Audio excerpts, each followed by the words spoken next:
Era uma vez um grupo de garotos que não se encaixava. Filhos da classe trabalhadora, meio desajeitados, meio barulhentos, mas com uma coragem do tamanho do mundo. Eles não usavam capas, não tinham superpoderes, tinham bicicletas, lanternas, uma amizade gigante e uma última chance de viver uma aventura inesquecível que eu vou te contar agora.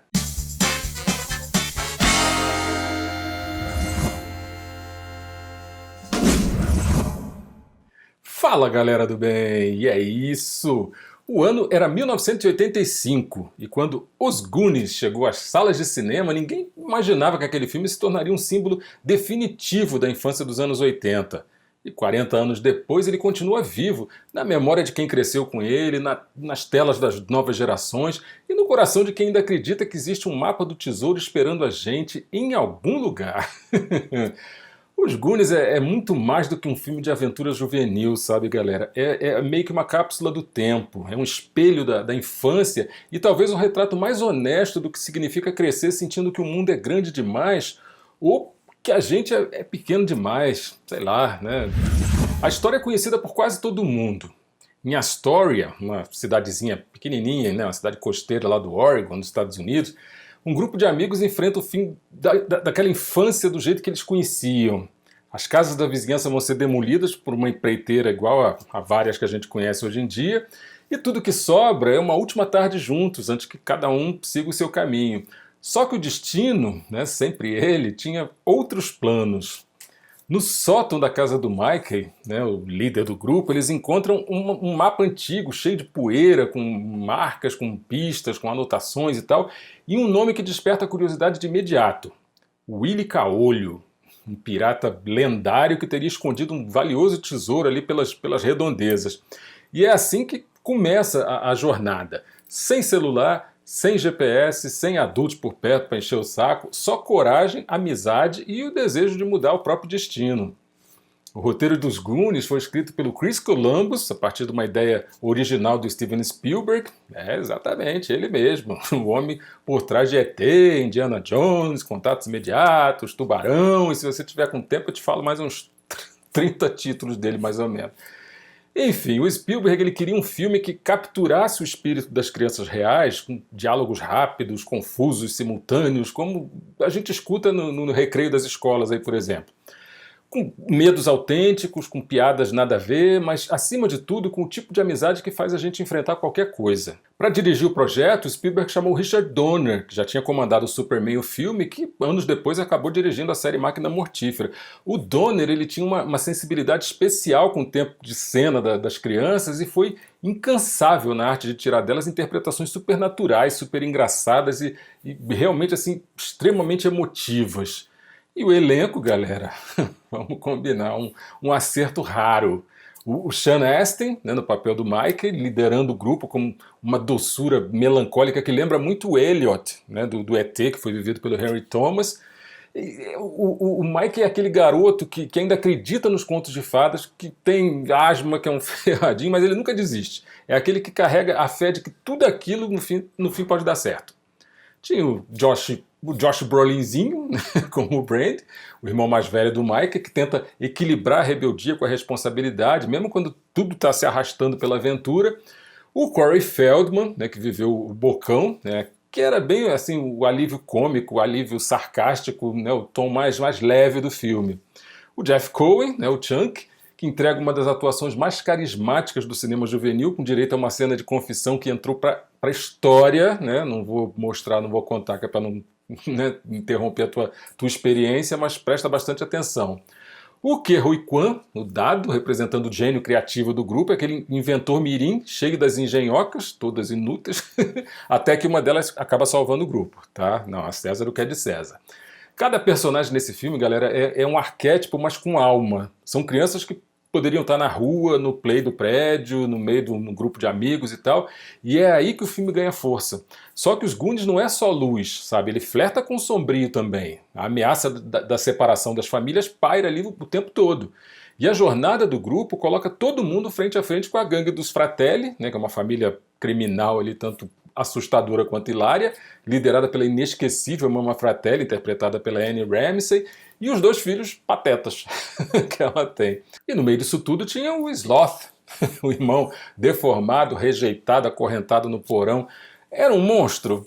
Não, né? Muito pelo contrário, era um símbolo da empatia, da diferença que liberta, do inesperado que acolhe. O Sloth é o coração do filme, e a amizade dele com Chunk é uma das mais improváveis e mais tocantes da história do cinema infantil. Os bastidores desse filme também são uma aventura à parte. O Richard Donner ele queria que a surpresa fosse real. Então, por exemplo, o elenco só viu o navio pirata de verdade no momento da gravação. Aquela reação toda de encantamento que a gente vê no filme é super autêntica. O cenário era gigantesco, construído em tamanho real, com velas, com cordas, com objetos antigos, ou seja, crianças de verdade diante de um sonho palpável.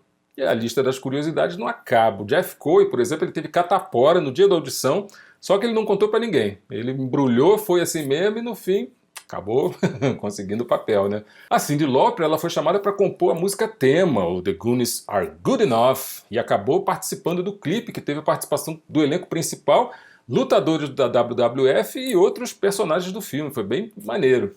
A Astoria, onde foi filmado o longa, virou um ponto turístico. A Casa dos Goonies ainda é visitada por fãs do mundo todo até hoje. Todo dia 7 de junho, por exemplo, a cidade comemora o Goonies Day. Bacana isso, né? E uma curiosidade mais recente é a seguinte: depois de brilhar como dado, né, em Os Goonies e como o pequeno short round do Indiana Jones e o Templo da Perdição, o ator vietnamita Ke Huy Quan passou anos longe das câmeras, enfrentando aquela dura realidade de Hollywood que não oferecia espaço, né, para atores asiáticos. Ele reinventou a carreira nos bastidores como coordenador de lutas, assistente de direção, até que quase chegando nos 40 anos, ele voltou, aliás, quase chegando nos 40 anos, né, já estava quase chegando nos 50, sei lá. Ele voltou triunfante às telas com o Tudo em Todo Lugar ao mesmo tempo, e a atuação dele rendeu o Oscar de melhor ator coadjuvante de 2023, provando que alguns talentos só esperam o tempo certo para brilhar de novo. É isso aí, é acreditar. E para fechar a lista das curiosidades, a gente fala do gigante de coração doce, conhecido como Sloth, que foi interpretado pelo John Matuszak, um ex-jogador de futebol americano da NFL que trocou os campos pelo cinema. Com quase 2 metros de altura e um físico super imponente, ele precisou passar por longas horas de sessões de maquiagem ali para dar vida a esse personagem mais carismático do filme. O Matuszak ele já tinha feito pequenas participações em filmes e séries, mas foi em Os Goonies que ele conquistou o papel mais memorável. Infelizmente a trajetória foi curta e ele deixou a gente em 1989, aos 38 anos, não sem antes presentear a gente com um personagem que se tornou um verdadeiro herói improvável, que aprendeu a amar, a ser amado e a gritar com orgulho: "Hey, you guys!" Daí você vai me perguntar, tá, Lud, mas o que torna Os Goonies tão especial mesmo depois de 4 décadas? É a honestidade, sabe? A maneira como se fala da infância sem idealizar. É uma infância onde existe sujeira, sarcasmo, medo, rivalidade, bullying, mas também existe amor, bravura, esperança. A aventura não é só pelos túneis, sabe? É pela alma, é pelo direito de existir, da maneira viva, sabe, dali no meio daquela vizinhança toda, é de como proteger um lar, de como ter uma infância digna. E ao contrário de muitos filmes do gênero, os Goonies não infantilizam os protagonistas, eles enfrentam perigos reais, existe tensão, existe falecimento, existem escolhas difíceis, mas tudo isso sem perder o encanto, sem perder o brilho, sem perder aquele olhar de criança, aquela inocência tão pura. Em termos de estrutura, o filme é uma aula de ritmo, sabe? O roteiro vai escalando a tensão com bastante inteligência. Em cada sala uma armadilha, em cada armadilha um desafio, em cada desafio uma chance de crescimento. Mesmo com tantos personagens, o filme equilibra super bem todos os arcos, sabe? Tem espaço para todo mundo. Cada Goonie tem a sua jornada, o seu momento, os seus 15 minutos de fama. E é muito bacana, sabe? Quando um escritor, quando um roteirista consegue dar a devida atenção a todos os personagens, a coisa fica tão fluida, tão bacana. E quando, inevitavelmente, eles encontram o que eles buscavam, o clímax se torna mais do que uma simples descoberta. É a confirmação de que a aventura valeu a pena, de que tudo aquilo foi real, e de que mesmo que o tesouro escorra pelos dedos, o verdadeiro ouro era simplesmente tá todo mundo ali, tá todo mundo junto. Os Goonies virou referência, influenciou séries como Stranger Things, filmes como It, né, A Coisa, Super 8, Conta Comigo, Tigre e o Dragão 2 e tantos outros aí que beberam dessa mesma fonte. Crianças enfrentando o mundo com os instrumentos que elas têm, né?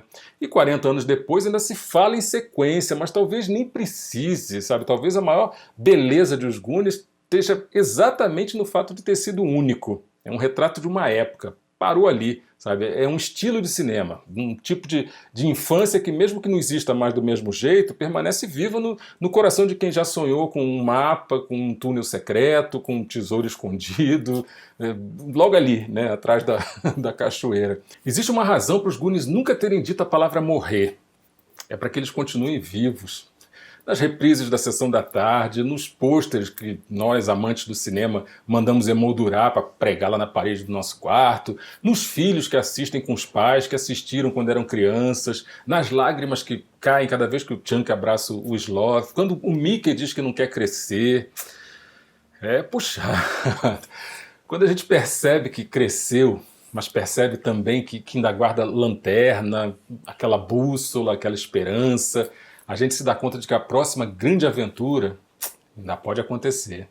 E a gente se vê no próximo set. Corta!